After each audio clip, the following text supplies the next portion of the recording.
જય માતાજી મિત્રો, મારા ઓટો ગેરેજ યુટ્યુબ ચેનલ પર તમારું સ્વાગત છે। આજે આપણે જોઈશું કે BS6 જુપિટર 125 સીસીમાં આગળના ફ્રન્ટ વ્હીલની બેરિંગ કેવી રીતે ચેન્જ કરવી અને કયા નંબરની બેરિંગ આવે છે। તો સૌથી પહેલાં આપણે ચેક કરી લઈએ કે આની બેરિંગ આગળના ફ્રન્ટ વ્હીલની કેવી ખરાબ થઈ ગઈ છે। તો એ ચેક કરવા માટે આગળનું વ્હીલ થોડુંક હલાવીને ચેક કરવું પડશે।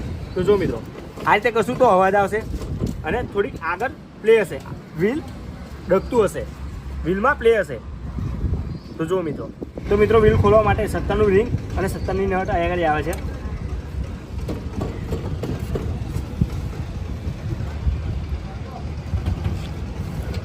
આ બાજુ 14નું રિંગ લગાવવું પડશે તો વ્હીલ ફરી જશે।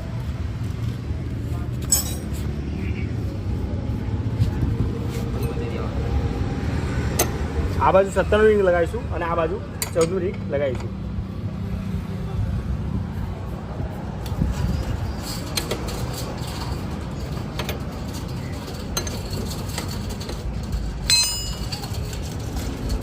नट आएगी,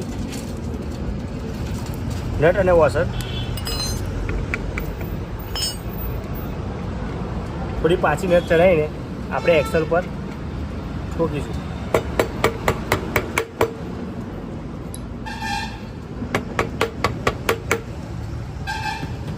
તો આ બાજુ એક્સલ બહાર નીકળશે।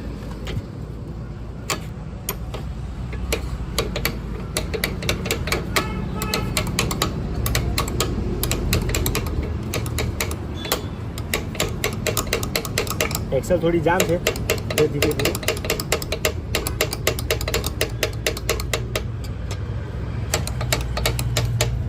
एक्सल थोड़ी जाम है तो शू करीशू, ऑइल थोड़ું મૂકીશું અને આ બાજુ પણ ઓઇલ મૂકીશું। જ્યારે પણ એક્સલ જામ હોય તો તમે આ રીતે તમે કરી શકો છો।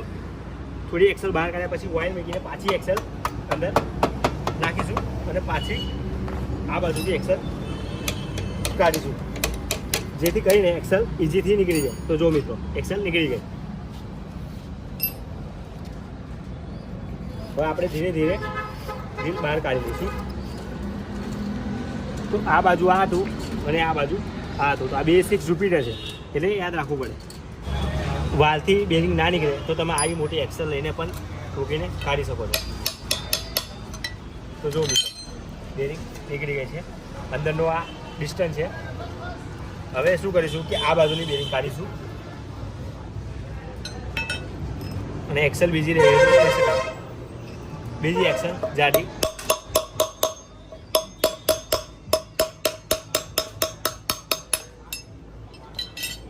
બીજી પણ બેરિંગ નીકળી ગઈ છે। હવે આપણે શું કરીશું કે આને ક્લીન કરી દઈશું, પેટ્રોલથી ક્લીન કરી દઈશું।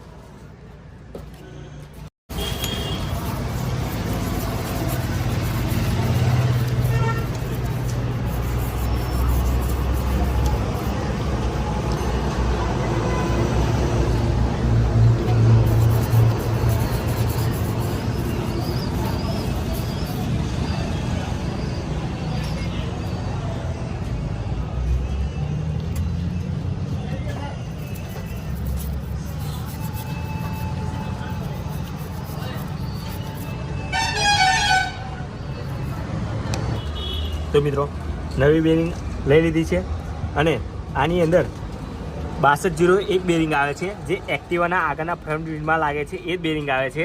તો તમે MBCની બેરિંગ નાખી શકો છો અને ફેગની પણ બેરિંગ નાખી શકો છો। તો જો મિત્રો, આ ફેગની બેરિંગ છે, તમે ફેગની બેરિંગ નાખીએ છે તો તમે ફેગની બેરિંગ પર નાખી શકો છો, બેરિંગ સારી આવે છે। તો શું કરીશું, થોડું ગ્રીસ અહીંયા આગળ લગાવી દઈશું, પછી આ બેરિંગમાં ગ્રીસ લગાવીશું જેથી બેરિંગ વધારે ચાલે।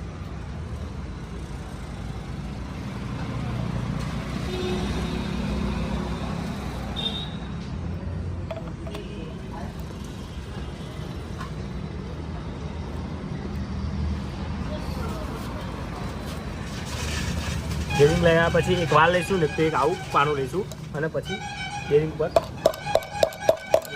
નીચે ડીશ છે તો નીચે એક કપડું મૂકી દઈશું ને તો પૂઠું મૂકી દઈશું, જેથી કરીને ડીશને નુકસાન ના થાય।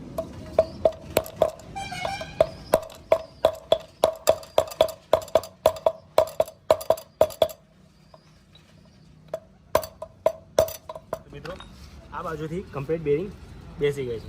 હવે આપણે શું કરીશું, આ બાજુ થોડું ગ્રીસ લગાવીશું ઉપર થોડું અને પછી થોડા ડિસ્ટન્સ પર પણ ગ્રીસ લગાવી દઈશું અને ડિસ્ટન્સ અંદર મૂકીશું. લેવલમાં ડિસ્ટન્સ આવી ગયો. હવે પાછું આ બેરિંગમાં ગ્રીસિંગ કરીશું.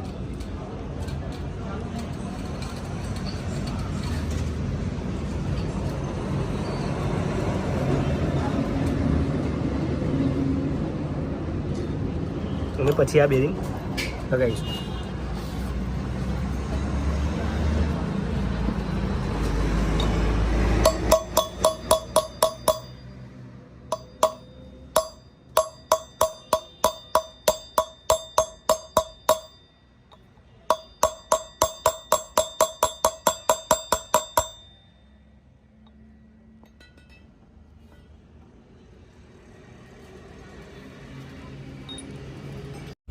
બેરિંગ અંદર બેસી ગઈ છે અંદર.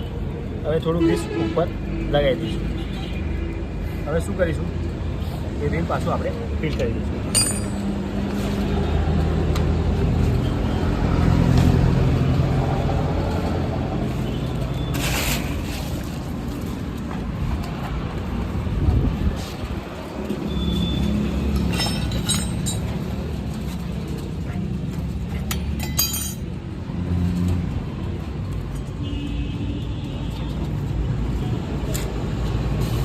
આ બાજુ આપણે આ લગાવી દઈશું.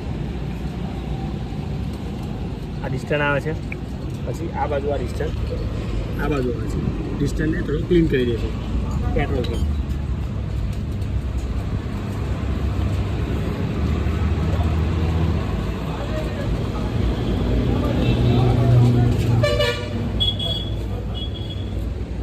મિત્રો એક્સેલને થોડું કાતેવર મારી દઈશું.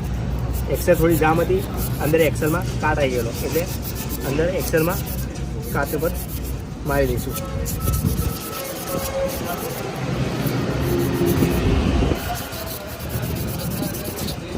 હવે શું કરીશું, એક્સેલ થોડી લગાવીશું અને ગ્રીસ થોડું ઉપર લગાવીશું. બહુ વધારે પણ ગ્રીસ નહીં લગાવીએ.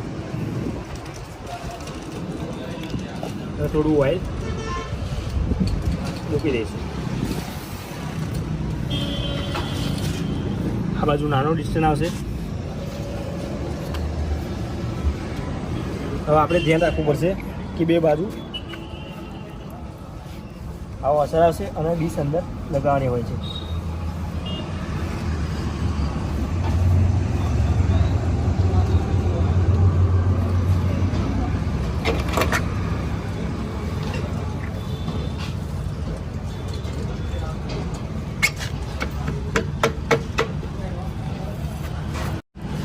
અંદર બેસી ગયું છે. હવે આપણે આ વોશર લગાવીશું અને આ 17 નંબરની નટ પાછી લગાવી દઈશું. 14નું રિંગ આ બાજુ લાગશે.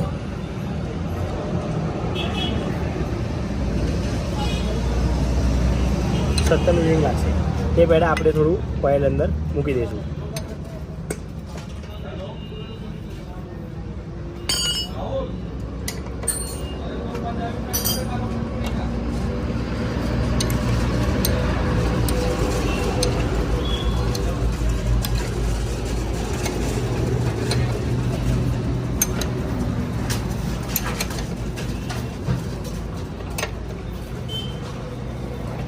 વ્હીલ ફૂલ ટાઈટ જ વ્યૂ છે. હવે વ્હીલ ફરીને ચેક કરી લઈશું અને થોડી આડી પણ પ્લે નથી, નવી બેરિંગ નાખી દીધી છે. હવે ગાડી હેલાશે પણ નહીં. તો મિત્રો આ રીતે તમે B6 જુપિટરમાં બેરિંગ નાખી શકો છો. અને મારો વિડીયો સારો લાગ્યો હોય, મારી જાણકારી સારી લાગી હોય તો મારા ચેનલને સબસ્ક્રાઈબ કરો અને બે લોકોને દબાવી દો, જેથી કરીને નવા વિડીયોની અપડેટ તમને મળતી રહે. તો મળીએ એક નવા વિડીયો સાથે. જય હિન્દ, જય ભારત.